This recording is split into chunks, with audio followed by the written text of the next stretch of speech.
자, 오늘 성경 말씀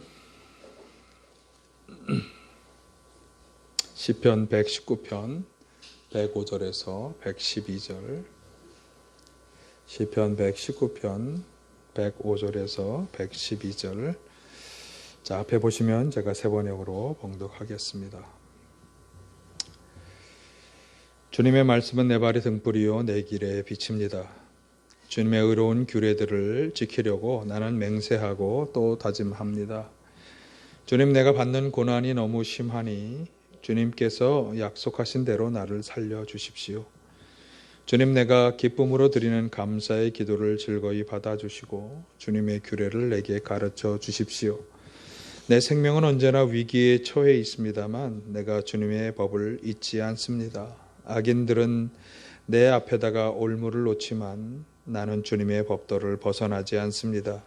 주님의 증거는 내 마음의 기쁨이요 그 증거는 내 영원한 기업입니다. 내 마지막 순간까지 변함없이 주님의 율례를 지키기로 결심하였습니다. 아멘. 할렐루야. 오늘도 주님의 은혜와 평강이 함께 하시기를 바라고요.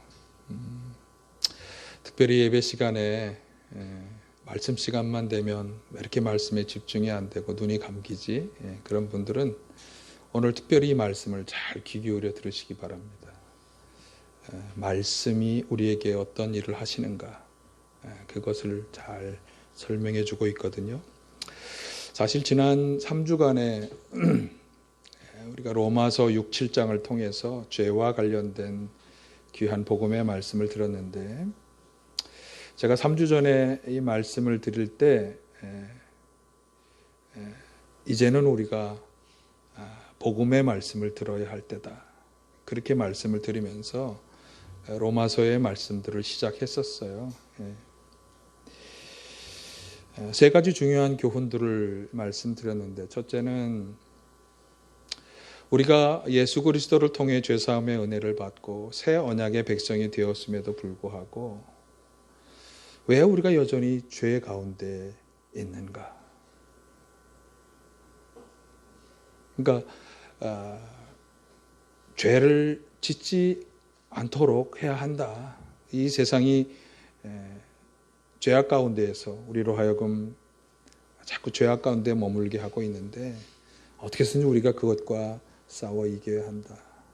그래서 죄 가운데 그대로 머물러 있어서는 안 된다 하는 것을 말씀드렸고, 그 다음 주에는 그래서 이 죄에게 넘어가서 죄의 욕망에 우리가 굴복을 하고 한다면 죄에게 지배를 당하고 죄의 도구가 되어서 하나님께 반항하는 그런 하나님의 진노를 사게 될 것이기 때문에 욕망에 굴복하지 말아야 한다. 이렇게 두 번째 말씀을 드렸고, 지난주에는 바울 사도의 탄식을 살펴보았죠. 이 탄식은 우리도 할 수밖에 없는 것인데, 왜냐하면 우리 안에도 바울 사도가 말씀한 것과 같은 그 법칙이 작용하고 있기 때문에, 그것이 뭐냐? 자꾸만 원하지 않는 죄를 짓게 하고 죄로 우리를 인도하는 죄의 법과, 그리고 하나님이 원하시는 것을 깨닫고 그대로 살아가게 하는 하나님의 법이 우리 안에서 갈등과 어떤 영적인 싸움을 벌이고 있는데, 근데 그 중에서도 죄의 법이 더 강력하게 우리를 잡고 죄의 포로로 사로잡아가고 있기 때문에 바울 사도도 탄식했고 우리도 탄식할 수밖에 없다. 그러나 하나님께서는 우리를 사랑하셔서 우리를 돕는 중요한 방법을 우리에게 제시해 주셨는데, 그것은 뭐죠? 성령의 인도를 따라 살아가는 것이다. 성령께서 우리를 도와주실 것이다. 그 인도를 잘 따라서 살아가자, 이렇게 말씀을 드렸습니다. 그런데 사실 제가 이 3주 전에 이 설교를, 이 로마서의 복음, 죄에 관한 복음의 설교를 드리기 전에 제가 한 가지 말을 드린 게 있어요. 아니, 이러한 때에 좀 다른 설교를 해야 되는 거 아니냐. 어렵고 힘들게 살아가는 성도들에게 좀 거기에 어울리는 말씀을 해드려야지 자꾸 성서에 나오는 것만 그냥 그대로 말씀을 전하면 되겠는가. 너무 그런 것이 우리의 현실과 동떨어지는 비현실적인 것 아니냐. 이런 비판과 의구심을 우리가 가질 수 있습니다. 여러분 어떻게 생각하십니까? 우리가 살아가는 이 현실이 고달프고 힘든데도 불구하고 그 모든 것을 다 무시하는 것처럼 그저 성경에 나오는 교훈들만을 열거하고 복음의 말씀만을 전한다고 강조하는 것은 성도들에 대한 배려와 관심이 없기 때문 아니냐. 그래서 사실 지금 제가 하는 이런 설교들과 성경의 교훈만을 말씀하는 것이 세상의 현실과 너무 동떨어진 별나라 이야기만 하는 것이 아니냐. 끄떡끄떡 하시는 분이 계신데요. 왜 이런 현실 가운데서 저는 이 복음의 말씀, 성경의 말씀을 전하고자 하는 것일까요? 오늘 시편 기자는 이와 관련되어서 아주 중요한 말씀을 하고 있습니다. 그래서 말씀에 자꾸 귀를 기울이려고 하는데 사단이 나를 방해합니다라고 느끼시는 분들은 오늘 아주 이 말씀을 귀담아 들으시기를 바랍니다. 왜 우리가 고난 가운데에서 어려운 현실 가운데에서 복음의 말씀에 귀를 기울여야 하는가? 거기에 대해서 함께 생각해 보도록 하겠습니다. 오늘 시편 기자는 자신이 처한 상황에 대해서 먼저 이렇게 말씀하고 있어요. 107, 108, 109절에서 각각 말씀하는데, 자, 여기 A라고 하는 건 상반절이에요. B는 하반절. 자, 107절 상반절. 주님 내가 받는 고난이 너무 심하니. 109절 상반절. 내 생명은 언제나 위기에 처해 있습니다. 110절 상반절. 악인들은 내 앞에다가 올무를 놓지만. 뭐 뒤에 내용들도 있습니다만 일단 이 말들이 여기 고난과 위기와 올무에 대해서 이야기하면서 자신은 지금 극심한 고난을 당하고 있고 위기도 그냥 평범한 위기가 아니라 생명의 위기를 당하고 있고 그리고 사람과의 관계에 있어서도 나와 대적의 관계에 있는 사람들이 참 힘들고 어렵게 만드는 그런 형편 가운데 있는 것을 지금 이 시편 기자는 먼저 고백하고 있습니다. 자, 그래서 부르짖는 거예요. 107절을 보실까요? 107절. 주님 내가 받는 고난이 너무 심하니 주님께서 약속하신 대로 나를 살려주십시오. 이렇게 인생의 위기와 함정들을 만나고 있으니 살려주세요. 살려주세요. 간절히 부르짖는 기도를 하고 있습니다. 사실 뭐 누구라도 다 그렇지 않습니까? 아마 어쩌면 우리 가운데 이런 마음의 절규를 하는 분들이 계실 거예요. 살려주세요. 제발 구원해 주세요. 제가 너무 견디기 힘듭니다. 자, 그런데 오늘 본문의 시편 기자는 이렇게 살려달라고 부르짖는 그런 부르짖음과 함께 또 이런 기도도 하고 있습니다. 잘 들으세요. 자, 109, 110절. 내 생명은 언제나 위기에 처해 있습니다만 내가 주님의 법을 잊지는 않습니다. 악인들은 내 앞에다 올무를 놓지만 나는 주님의 법도를 벗어나지 않습니다. 자, 이 말씀을 잘 음미해 보세요. 위기에 처하여도 악인의 올무를 만나도 어떻게 하겠다? 주님의 법을 잊지 않고 주님의 법에서 벗어나지 않겠다고 그렇게 고백하고요. 자, 심지어 112절에서는 이렇게도 말씀하죠. 내 마지막 순간까지 변함없이 주님의 율례를 지키기로 결심하였습니다. 마지막 순간까지 하나님의 율례의 말씀을 붙잡겠다. 이 마지막 순간이 언제일까요? 악한 자들의 고난으로 인해서 죽음을 맞이하는 그 마지막 순간을 말씀하는 건지, 아니면 자신의 인생 끝날을 내다보면서 지금부터 그때까지 계속 그렇게 하겠다고 하는 것인지 알 수 없습니다만, 중요한 것은 어쨌든 그 마지막 순간까지 어떻게 하겠다, 변함없이 주님의 율례, 하나님의 말씀의 법도를 지키겠다, 그렇게 결심하고 있는 것입니다. 자, 왜 이렇게 하겠다고 하는 걸까? 자, 고난과 위기가 다가오면 그 고난을 물리칠 수 있는 어떤 방법을 강구해야 되지 않겠어요? 지금 그것을 헤쳐나갈 수 있는 무슨 일인가를 해야 되죠. 원수의 올무가 앞에 놓여 있다. 그럼 그것을 걷어내거나 피해갈 수 있는 길을 모색해야 하는 거죠. 그럼에도 불구하고 그는 가장 먼저 무엇을 말하고 있는 거예요? 마지막 나의 순간까지, 지금부터 내 이 모든 위험과 위기와 또 올무 앞에서도 변함없이 하나님의 법도를 잊지 않고 벗어나지 않고 지키며 살겠다. 왜 이렇게 하는 걸까?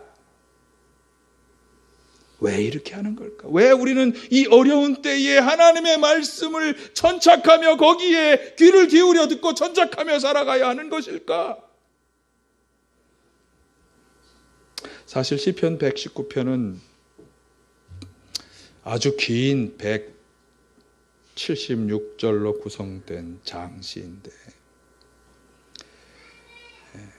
각각의 8행을 한 연으로 해서 22개의 연으로 구성이 되어 있고요.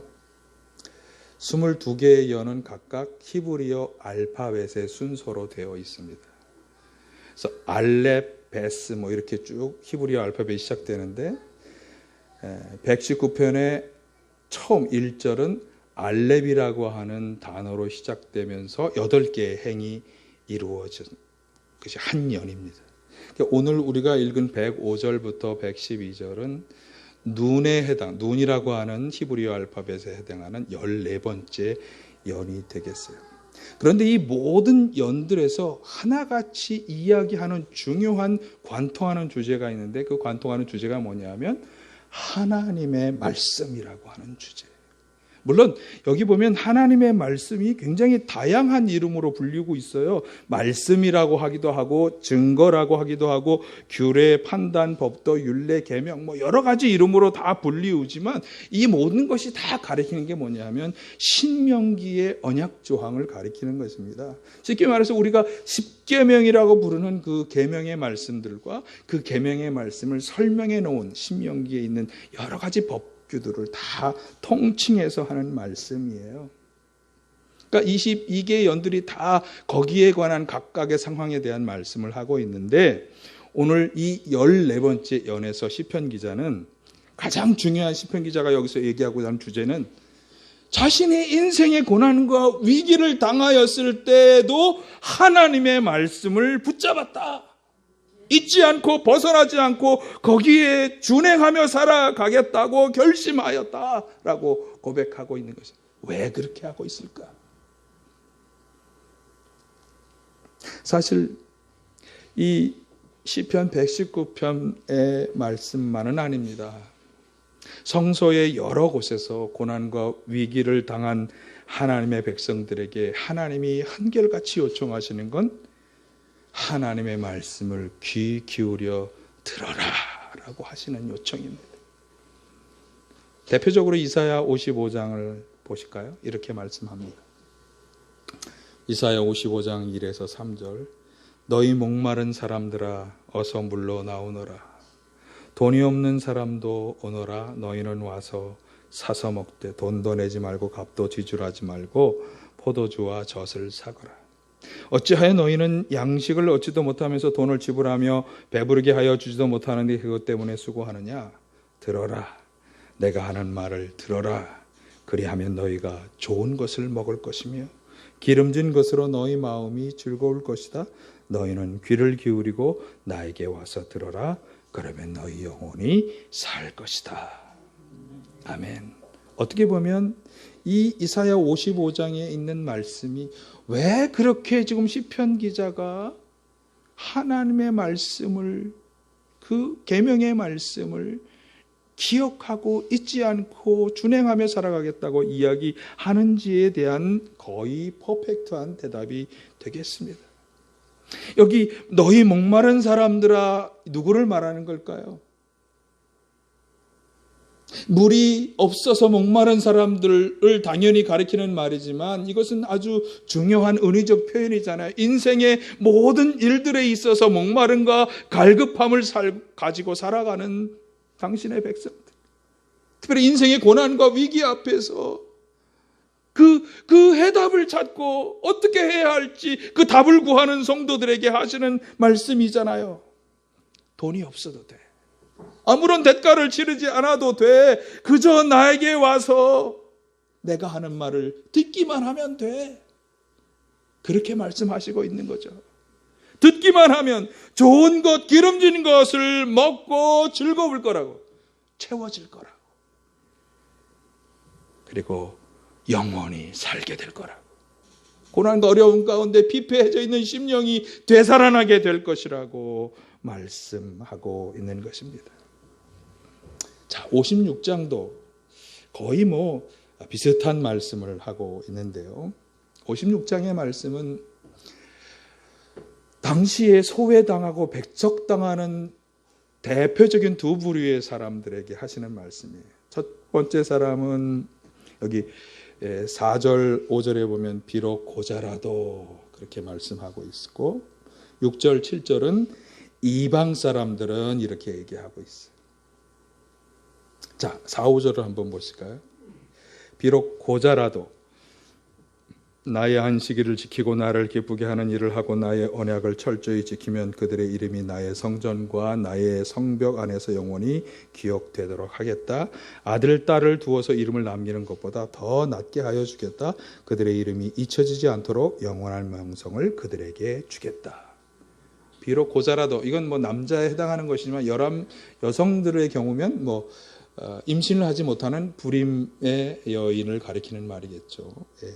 그런 사람들이라도 여기 안식일을 지키며, 이것은 하나님을 기억하고, 그리고 하나님이 기뻐하시는 일, 하나님의 언약을 철저히 지킨다면, 그렇다면 자녀가 부모에게 해줄 수 있는 것보다 더 좋은 일을 해주시겠다는 거잖아요. 여러분, 자녀에게 뭔가 홀대받고 제대로 대우를 못 받는다고 생각하시면 이 말씀을 잘 붙잡으세요. 네? 그런 상태에 있더라도 하나님을 기억하고 하나님의 언약의 계명을 잘 지키며 살아간다면 하나님이 자녀들이 해줄 수 있는 것보다 훨씬 더 좋게 해주신다. 아멘. 6절 7절은 이방인에게 주시는 말씀, 안식일을 지켜 더럽히지 않고 나의 언약을 철저히 지키는 이방 사람은 내가 그들을 나의 거룩한 산으로 인도하여 기도하는 내 집에서 기쁨을 누리게 하겠다. 또한 그들이 내 제단 위에 바친 번제물 희생제물을 기꺼이 받을 것이니 나의 집은 만민이 모여 기도하는 집이라 불릴 것이다. 사실 이스라엘 백성들은 자신들만이 하나님께 선택된 백성이고, 하나님께 기도하면 자신들의 기도만 들어주시고 자신들의 제사만을 받아주시고 용서해 주시며 은혜를 베풀어 주신다고 이스라엘 백성들은 생각했지만, 하나님은 그렇지 않아. 나는 만민이 모여 기도하는 집의 주인이야. 그러니 이방인이라 할지라도 나의 계명을 잘 지키면, 여기도 안식일을 지킨다, 하나님을 기억하고 하나님의 계명의 말씀을 잘 지키며 살아간다면 그가 이방인이라 할지라도 그 기도를 다 들어줄 거야. 그 제사를 다 받아줄 거야. 하나님의 전에 와서 하는 모든 것을 다 응답해 주실 거야. 약속하고 있는 것입니다. 자, 이렇게 정리하시면 되겠어요. 자, 정리한 말씀, 고통과 괴로움을 당하는 누구라도 그들이 안식일을 지키는 등의 하나님의 계명을 말씀을 따라 살아가기만 한다면 뭐가 된다? 하나님의 크신 은혜와 자비의 대상이 된다.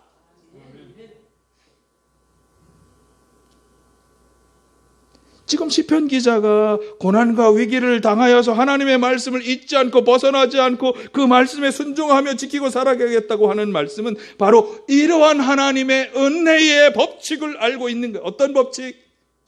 그 누구라도 어떤 상태에 있다 할지라도 하나님의 언약을 기억하고 그분의 계명을 지키며 살아간다면 그 은혜와 자비의 대상이 된다고 하는 것을 그가 알고 있는 거예요. 그러니 고난 앞에서, 위기 앞에서 다른 그 무엇보다 하나님의 은혜와 자비의 대상이 되기를 바라며 그 말씀을 붙잡겠다고 말씀하는 거죠. 여러분, 인생의 고난과 위기를 만나고 계십니까? 사람들과의 관계 속에서 어려움을 겪고 계십니까? 하나님에게 나아오시고 하나님의 말씀을 붙잡으시기를 바랍니다. 하나님이 그런 성도에게 약속하신 말씀, 성경의 말씀은 약속이잖아요. 은혜와 자비를 베풀어 주실 것입니다. 우리의 마음을 되살아나게 해 주실 것입니다. 말씀에 청종하는 자에게 주시는 귀한 은혜의 주인공이 다 되시기를 간절히 바랍니다. 왜 말씀 앞으로 나아오라고 하시는가? 제가 이사야서의 말씀을 통해 설명을 드렸어요. 그런데 오늘 시편에서도 시편 기자는 그렇게 고난과 어려움 가운데 말씀을 붙잡고 말씀대로 살아가겠다고 다짐하는 자신의 깨달음을 이렇게 두 가지로 105절과 111절에서 말씀하고 있습니다. 자, 먼저 105절을 보실까요? 105절. 주님의 말씀은 내 발에 등불이요 내 길에 붙입니다. 여러분, 캄캄한 밤 가로등이 없는 길을 걸어본 적이 있으세요? 제가 살던 강화도는 여러분 다 경험한, 시골에 가면, 강화도가 아니라 시골에만 가면 가로등이 별로 없기 때문에 달빛이 아주 환한 날이 아니라면 어떻습니까? 깜깜합니다. 깜깜합니다. 제가 어릴 때 서울로 전학을 왔기 때문에 제가 이제 주말이면 혹은 방학이나 이런 때 시골에 내려가서 경험하는 두 가지가 한밤에 너무 조용하다. 너무 적막하고 너무 깜깜해. 그러니까 손전등을 가지지 않으면 앞길을 분간하기가 정말 힘든 거예요. 그래서 그 캄캄한 길에 앞길을 비추어 줄 수 있는 작은 전등이 정말 그야말로 안전한 발걸음이 되도록 해주는 그런 빛이 되는 거죠. 오늘 시편 기자는 바로 그런 경험을 이야기하고 있는 거예요. 캄캄하여서 앞길을 분간할 수 없는 그러한 때처럼 인생의 위기와 고난을 당해서 캄캄한 것을 결망한 거예요. 그렇잖아요, 여러분. 앞이 캄캄하잖아요. 어떻게 해야 될지, 어디로 가야 할지 모를 때 어디로 가야 할지 발걸음을 내딜 수 있도록 인도해 주신 것을 깨달은, 무엇을 통해? 하나님의 말씀을 통해. 하나님의 말씀이 그렇게 캄캄한 앞길을 비추어 주어 나아갈 수 있도록 해주시는 빛이 되는 것을 경험하는 것이에요. 자, 그런데 이 말씀을 가만히 보니까 발의 등불과 길의 빛은 좀 범위가 다릅니다. 발의 등불은 바로 내 앞길에, 현실을 만났을 때 바로 내 앞길에 당장 눈앞에 발걸음을 인도해 주시는 것에 대한 비유의 말씀이라면, 길의 빛은 좀 더 넓게 내가 나아갈 전체 길을 다 조명하고 비추어 주는 거예요. 당장 눈앞에 캄캄한 것을 비추어 주실 뿐만 아니라 내 인생에 나아가야 길 전체 길을 조명하셔서 어떻게 가야 할지를 환하게 비추어 주시고 분별하게 해 주신다고 하는 거예요. 그럴 때 무엇이 그렇게 해 주신다? 하나님의 말씀이 그렇게 해 주신다. 그럼 하나님의 말씀은 어떻게 그렇게 캄캄한 어둠과 같은 그런 우리의 현실을 비추어주는 일을 하실까? 캄캄함의 등불이라고 하는 것은 아주 분명한 비유가 되어서 금방 이해가 되는데, 그럼 말씀이 어떻게 그렇게 하신다는 걸까? 여기에 대한 말씀은 오늘 본문에서 나오지 않습니다. 시편 19편에 나옵니다. 제가 한번 올해 설교했었는데요. 자, 시편 19편 7절에서 9절을 보실까요?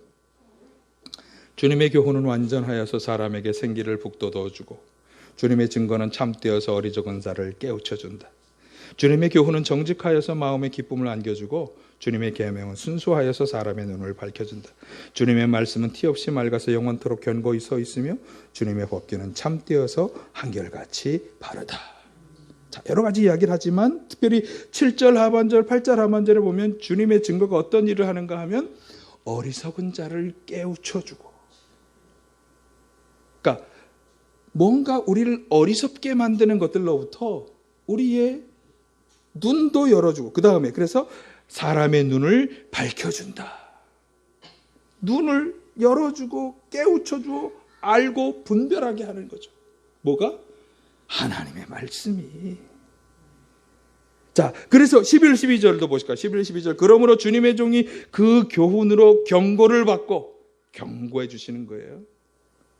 그것을 지키면 푸짐한 상을 받을 것이다. 그러나 어느 누가 자기 잘못을 낱낱이 알겠습니까? 미처 깨닫지 못한 죄까지도 깨끗하게 씻어주십시오. 자, 이 말씀을 우리가 해석해 본다면 말씀을 통해 교훈하시고 경고하셔서 깨닫지 못했던 것을 깨닫게 하고, 특별히 죄와 관련해서 죄를 깨달아 그 죄로부터 벗어나게 하신다는 말씀이 되겠어요. 여러분, 우리 스스로 아무 문제가 없어, 이리 가도 돼 라고 생각했는데 사실은 그로 가면 빠지고 넘어지는 거지만, 그것을 아니야, 글로 가면 안 돼, 경고해 주시고, 그리고 이리로 가야 돼 라고 길을 알려주시니 얼마나 감사해. 이게 바로 어두운 길을 비춰주는 조명과 같은 거예요. 그래서 어떻게 하나님의 말씀이 그렇게 하느냐? 여기 보니까 하나님의 말씀은 언제나 티 없이 맑고 한결같이 바르고 참되어서, 그리고 영원히 변함없이 견고히 서 있는 기준이 되기 때문에. 여러분, 죄로 인해 어두운 인생길에 곧고 바르고 참된 하나님의 말씀이 경고하시며 환하게 비추어 주시는 그 깨우침을 잘 받으실 수 있기를 바라고요. 그래서 어두운 인생길을 잘 걸어가실 수 있기를 간절히 축원합니다. 자, 두 번째 시편 기자가 깨달은 것은 하나님의 말씀 111절. 주님의 증거는 내 마음의 기쁨이요 그 증거는 내 영원한 기업입니다. 자, 같은 말씀이라고 해도 왜 여기선 증거라고 이야기할까? 증거는, 하나님의 말씀이 증거인 까닭은 하나님이 말씀 속에 증거를 보여주시기 때문인 거예요. 말씀 안에 들어있는 증거들이 그 말씀을 읽고 증거를 깨닫고 증거를 확신하며 나가는 사람들에게 기쁨을 주고, 그리고 영원한 기업으로 삼도록 의지하며 바라보며 기대하며 그것을 위해 살아가게 하는 것이 된다는 것이죠. 여러분, 기쁨이라는 단어는요, 사전적으로 보면 즐거운 마음이나 느낌이에요. 근데 말씀이 기쁨이 된다, 이것을 해석하기 위해서 제가 영어 웹스터 사전에 기쁨이라는 말의 정의를 좀 찾아보았습니다. 이렇게 이야기합니다. 안녕, 성공, 행운 혹은 자신이 갈망하는 것을 소유하게 될 가능성을 기대함으로 솟아오르는 감정. 자, 이것을 한번 하나님의 말씀이 기쁨이라는 것에 적용해 본다면, 하나님께서 성경을 통해 보여주신 증거로 인해서 성도들은 자신이 갈망하던 것을 소유하게 될 것을 기대함으로 내적인 행복과 기쁨을 얻게 된다고 하는 거예요. 그래서 성경의 그 증거들을 볼 때마다 기쁨이 솟아오르는 걸 경험하게 되는 거예요. 성도들이 갈망하는 것이 뭐예요? 11절에서 언급되었던 기업, 하나님의 말씀이 기업이 뭐죠? 여러분, 우리 믿음의 기업이 뭐죠? 하나님이 우리 믿음의 조상들에게 약속하셨던 그 축복의 기업, 그 소망을 말씀하는 거예요. 그것이 이루어질 것을 바라보고 기대하며 그렇게 살아가게 하는 원동력이 되는 거죠. 하나님의 말씀이 우리 뒤에 기업으로서 그것을 바라고 기대하고 소망하며 나아가게 하시는 것입니다. 사실 예수님의 말씀에서 그 실제적인 예를 찾아볼 수 있어요. 예수님께서 산상보훈의 팔복에 관한 말씀을 하실 때 누가복음 6장 20에서 23절이 이렇게 말씀했어요. 너희 가난한 사람은 복이 있다. 하나님의 나라가 너희의 것이다. 너희 굶주리는 사람은 복이 있다. 너희가 배부르게 될 것이다. 너희 지금 슬피 우는 사람은 복이 있다. 너희가 웃게 될 것이다. 사람들이 너희를 미워하고 인자 때문에 너희를 배척하고 욕하고 너희 이름을 악하다고 내칠 때에 너희는 복이 있다. 그날에 기뻐하고 뛰놀아라. 보아라, 하늘에서 받을 너희의 상이 크다. 그들의 조상이 예언자들에게 이와 같이 행하였다. 자, 보세요. 가난한 사람, 굶주리는 사람, 슬피 우는 사람, 또 미움을 받고 배척을 당하고 모욕을 당하고 내침을 받는 사람들에게 뭐가 있다? 뭐가 있다? 복이 있다. 그렇게 말씀하시면서 그런 경우를 당할 때 그러니까 어떻게 하라? 기뻐하고 뛰놀라. 자, 복이 있다고 하는 그 복이 뭐냐? 뭐죠? 하늘에서 크신 상을 하늘에서 받을 거다. 예. 그리고 예언자들이 그 본복이었다는 거예요.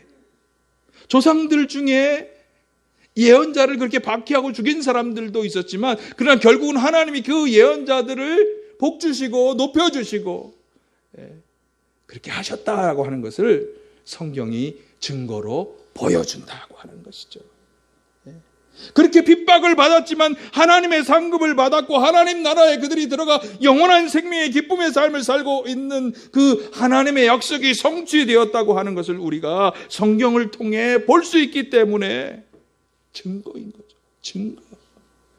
그러므로 예수님의 말씀처럼 동일한 고난의 환경 속에 있을 때 우리가 기뻐하고 즐거워할 수 있는 것은 예언자들뿐만 아니라 하나님의 말씀을 읽고 예언자의 삶을 살아가는 모든 성도들에게 그 축복의 약속이 기업으로 이루어질 것이기 때문에 그것이 바로 말씀이 기쁨이 되고 기업이 되는 이유인 것입니다. 여러분, 말씀 속에 있는 증거들이 우리 모두에게도 기쁨이 되고 기업이 되시길 간절히 축원합니다. 그래서 시편 기자가 여러 차례 계속 다짐했습니다. 저는 이 다짐이 우리 모두의 다짐이 되기를 간절히 원합니다. 106절, 주의 의로운 규례를 지키려고 나는 맹세하고 또 다짐합니다. 109절, 내 생명은 언제나 위기에 처해 있습니다만 내가 주님의 법을 잊지 않습니다. 110절, 악인들은 내 앞에다가 올무를 놓지만 나는 주님의 법도를 벗어나지 않습니다. 112절, 내 마지막 순간까지 변함없이 주님의 율례를 지키기로 결심하였습니다. 이 결심이, 이 다짐이 우리 모두의 다짐이 되길 간절히 바랍니다. 왜 우리는 이 고난과 어려운 현실을 당하면서도 오히려 하나님의 말씀에 주의를 기울여 들어야 하는 것이겠습니까? 밤길의 등불처럼 하나님의 말씀이 우리에게 죄악을 경고하고 깨우쳐 주셔서 잘못된 길에서 돌이키게 하실 것이기 때문에 성경의 수많은 예언자들과 예수님의 제자들에게 주님이 약속하시고 보여주신 것처럼 그 말씀이 증거가 되어 우리 안에 참된 만족과 기쁨을 흐르게 하실 것이기 때문에 말씀의 인도를 따라 살아가는 당신의 백성들에게 하나님이 자비와 은혜를 베풀어 주셔서 좋은 것, 기름진 것을 주실 것이기 때문에 다시금 약속의 말씀을 확인하고 마음에 새기시기를 바랍니다. 시편 19편 10절 11절이 마지막으로 우리가 잘 들어야 할 말씀입니다. 주님의 교훈은 금보다 순금보다 더 탐스럽고 꿀보다 송이꿀보다 더 달콤하다. 그러므로 주님의 종이 그 교훈으로 경고를 받고 그것을 지키면 푸짐한 상을 받을 것이다. 아멘. 여러분, 하나님의 말씀이 금보다 더 탐스럽고 송이꿀보다 더 달콤한 것을 경험하실 수 있기를 간절히 축원합니다. 그 말씀을 성실히 주행하는 자에게 하나님께서 푸짐한 상을 주시는 것을 경험하시기를 간절히 축원합니다. 그렇기 때문에 삶의 위기와 고난을 당하여서 우리는 무엇보다 하나님의 말씀을 찾고 붙잡아야 할 줄로 믿습니다. 잊지 마시고 벗어나지 마시고 그 말씀을 성실히 준행하며 살아가셔서 하나님의 계명을 붙잡고 살아가는 자에게 주시는 이 귀한 은혜 다 받으시기를 간절히 축원합니다.